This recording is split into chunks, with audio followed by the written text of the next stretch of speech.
everybody. Welcome to the podcast. The stock market has got about 30 minutes to the close, and I just wanted to get an update out to you. We haven't done a podcast in a couple of weeks, and we got a lot of new people to the podcast. Welcome.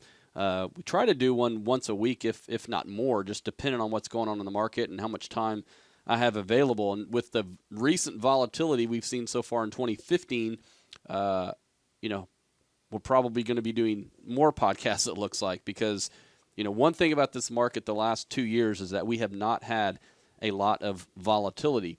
And I think some people, and I've been talking about it on our radio show, and for those of you that don't know, we do a weekly radio show. And all the archives are on our website, eggerscapital.com. But we've been talking about the fact that we see investors moving from a sense of fear and pessimism to this complacency phase right now, where they see things like the old S&P 500 or the Dow Jones and say, well, I'll just buy that thing because it hasn't gone down in a while and it's easy and it seems to keep going up. And that may continue, folks. That could continue. But if you let your guard down, you're going to get hurt at some point.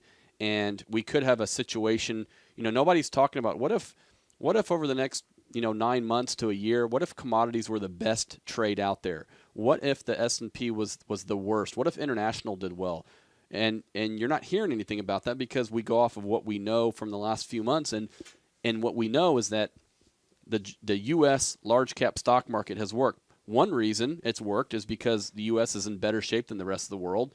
Number two, the reason it's worked is because interest rates are so low that investors are clamoring to get income somewhere. You're not getting it from your bank. You're not getting it from CDs. Where do you get it? They're getting it from dividend-paying stocks. And that's another reason why you see money continue to flow into those types of areas. So those are the reasons why. But if we take a look at the S&P, and we're sitting here with about 30 minutes to go, the Dow Jones is down about 200 points. It was down almost 400 at one point today.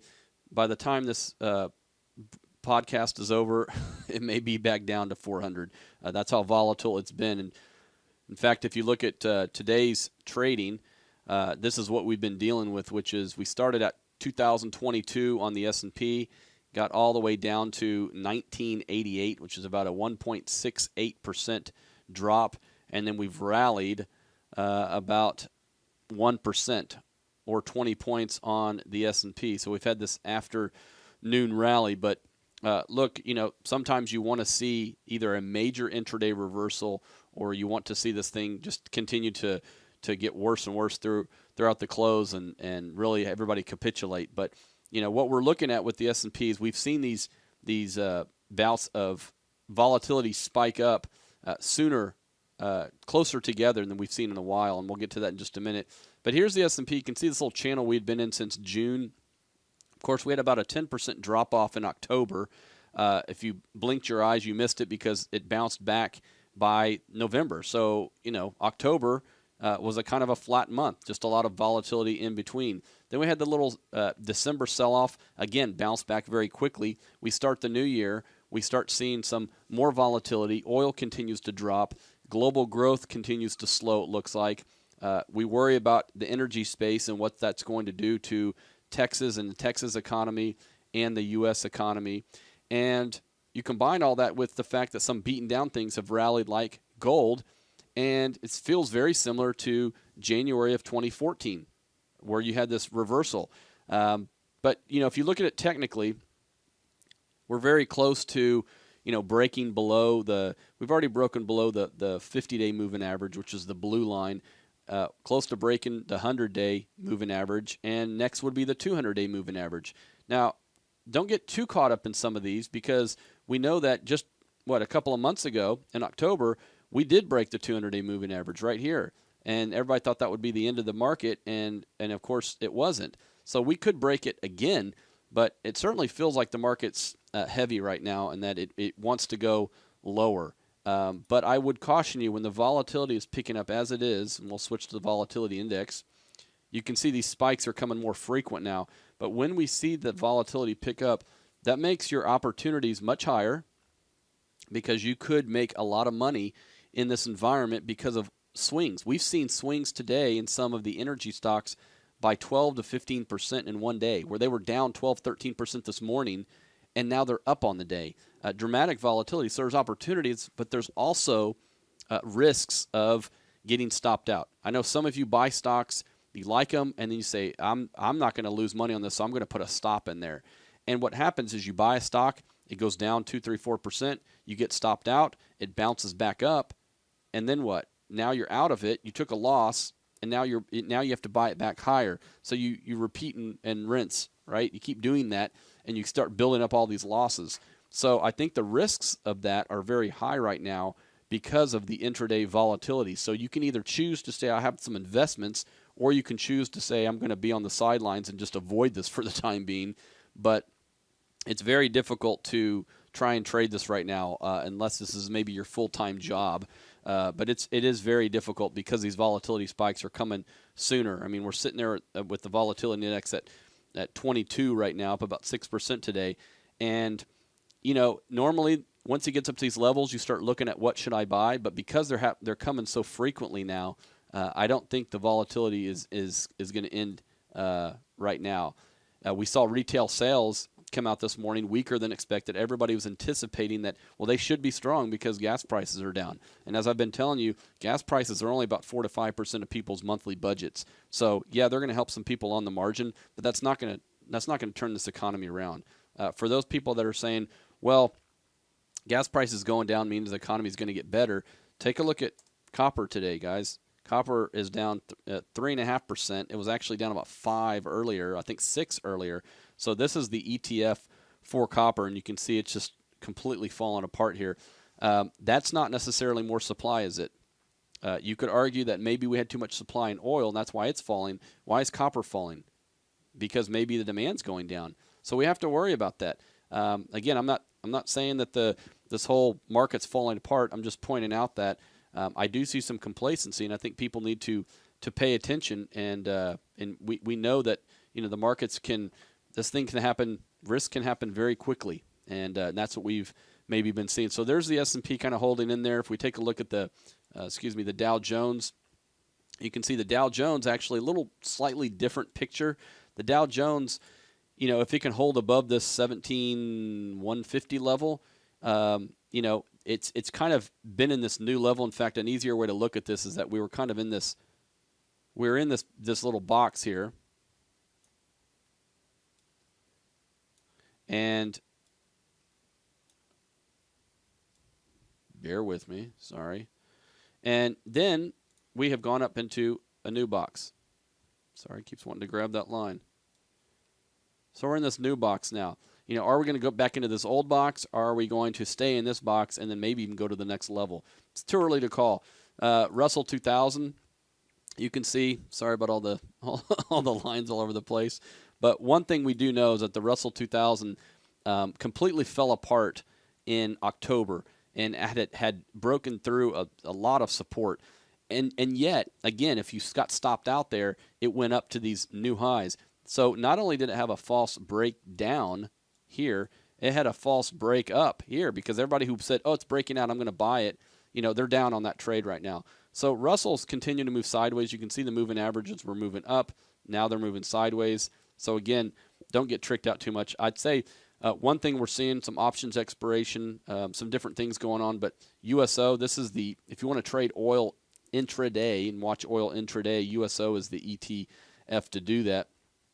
And you can see here that we've had a big move up during the day. So this isn't oil prices, of course, but you can see the big move up. So oil at one point today down, a couple percent maybe, and then up 5%, sitting up about 3% right now. So a big move in oil, and of course the oil stocks themselves have moved up, and anything associated with oil has moved up as well, and it's helped the overall market. Again, you look at the Dow Jones, we were down quite a bit earlier, somewhere down about 350 points. And as it stands right now, the Dow's down about 190. So certainly oil turning around has helped the market, but I wouldn't buy too much into this just yet. We need to see that, the last few up days we've had haven't been that strong, and you see what happened with the downdraft. We had a big, huge reversal yesterday morning, right? We were up 250 at one point, and then it gave all that back and then continued down. So we had about a 650 point swing from yesterday's highs to today's lows. So yeah, we're a little oversold in the short term, but again, we need to keep thinking about what's going on in the big picture right now. And I can tell you one thing that's catching my eye is, you look at junk bonds, they continue to weaken. Treasuries continue to strengthen. So you see that happening. So normally this kind of moves with the stock market. And the fact that this is going down, the stock market has been hanging out there. Is it going to fall? So, that's happening right now. And then, overall, we're just seeing some deterioration in some of the economics. And as I mentioned earlier, we've already seen an energy bankruptcy. And how is that going to, affect the Texas economy? And how many banks out there right now have a lot of loans to energy companies and they may not get paid back? So those are some of the bigger concerns. Let's take a look at gold real quick. Nobody's really talking about it, but gold's had a nice, hasn't been huge, but it's had a nice November, December. But it's just, to me, it's very difficult to trade right now. I will say this, if you zoom way out like I've done here, this almost reminds me, and I've talked about it before, almost reminds me of what Apple did, where, you look at these moving average lines, they were going down. It kind of moved sideways. Again, you could say, well, they're going down now a little bit, but for the most part, still hanging around down here. This is what oil's trying to do. Oil's trying to find a bottom, and maybe gold will find that bottom and have some type of run. Gold had a nice run in 2011, and let's see if it has another one. But I'm not buying it just yet. When I typically buy gold is when we see it kind of work its way up the ranks on some of our momentum type indicators, and right now it's still not, and it takes in consideration volatility and price performance. But if you look at USO, this hasn't found a bottom, but I will say that it has the makeup of, you look at the price falling off, and then on top of that, you look at the volume picking up in USO, and so this is going to have some type of massive run. But even so, I think there's two ways to play this. I think if you're looking at something like an XLE, which is an energy basket, went from the most loved sector to the most hated. But if you're looking at XLE and you say, you know what, I want to own some of this in my portfolio for the long term, I think you can do so right now. If you think you want to make it for a trade, don't get sucked into thinking that this trade's going to go back up to here, because it's not. Maybe it goes back up to here and then rolls over again. So be careful with energy. The other thing you can do, obviously, is look across the board at, the Exxons, the Chevrons, the Conocos, and stick with those. Of course, in the E&P space, you can look at, the cream of the crop, the EOGs. You can see the support there. By the way, if EOG does break, support here, you're going to see the volume pick up, and it's going to start heading back. I mean, the acceleration is going to pick up to the downside. So watch that. But again, look at the potential of some of these. EOG this morning was sitting at $84 a share. It's now sitting at $88. It's up 5% just this afternoon. So that's the potential. And when and this is a good lesson, when you're sitting there with stocks that are down and you really don't want them and you wish you could get out of them, how do I get out of this? Think about, from this day forward, what's the biggest potential going forward? And energy stocks and copper stocks and all of those things have the biggest potential going forward, more so than the Dow and the S&P and a lot of companies out there, because they're so beaten up. So you've already accepted the loss. It's just, what are they going to do going forward? And that's why it's hard to sell the losers. It's easy to sell it to make yourself feel better, but what is the potential going forward? Okay? All right. Thank you guys for joining me. Keep the questions coming. Carl at eggerscapital.com, Karl at eggerscapital.com. Don't forget, we're on Facebook, Google+, iTunes. We have our weekly radio show at 7 a.m. on Saturday mornings. The archives are up on the site. And keep the questions coming, and we will continue to answer them. Take care, everybody.